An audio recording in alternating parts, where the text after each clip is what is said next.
Viral fevers అనేవి common. So ఈ season మారినప్పుడల్లా మనుషులకు అటాక్ అవుతా ఉంటాయి. కొంచెం ప్రికాషన్స్ తో వాటిని హ్యాండిల్ చేయొచ్చు, అంత సీరియస్ తీసుకోకర్లేదు. కొన్ని సార్లు మనం సబ్ కాన్షియస్ గా చేసేది ఏంటంటే హెల్త్ ప్రాబ్లం చిన్నదే కానీ రేపొద్దున వచ్చే ఎగ్జామ్ పెద్దది. ఆ పెద్దది నాకున్న హెల్త్ ప్రాబ్లమ్ ని ఇంకా పెద్దగా చేసేస్తుంది. సో అది మనం సబ్ కాన్షియస్ గా చేస్తాం. And do not blackmail your parents also. Parents అసలే ఈ మధ్య చాలా సెన్సిటివ్ అయిపోయారు. పిల్లోడు ఏం చేసేసుకుంటారో బాబు అని భయం ఎక్కువ.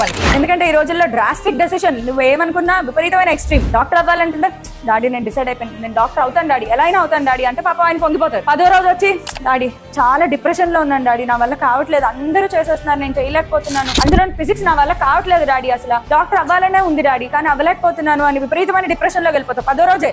అంత డ్రాస్టిక్ గా ఉన్నారనమాట. మీరు అందరూ జెన్జీ కదా, సో కొంచెం డ్రాస్టిక్ డెసిషన్లు, ఓపిక తక్కువలు ఇది ఎక్కువ ఉంటుంది. ఇది ఫస్ట్ ఇయర్ లో చాలా బాగుంటుంది బికాస్ ఫస్ట్ ఇయర్ లో ఇమీడియట్ టార్గెట్స్ ఏముండవు, ఐపీ ఎగ్జామ్ తప్ప. నీట్ ఫస్ట్ ఇయర్ లో రాయరు కదా, సెకండ్ ఇయర్ లో స్టార్ట్ అవుతుంది ప్రెషర్. అది కూడా సెకండ్ ఇయర్ లో నవంబర్ డిసెంబర్ లో గానీ నువ్వు రియలైజ్ అవ్వవు. ఈలోగా టైం పోయింది, సిలబస్ అయిపోయింది,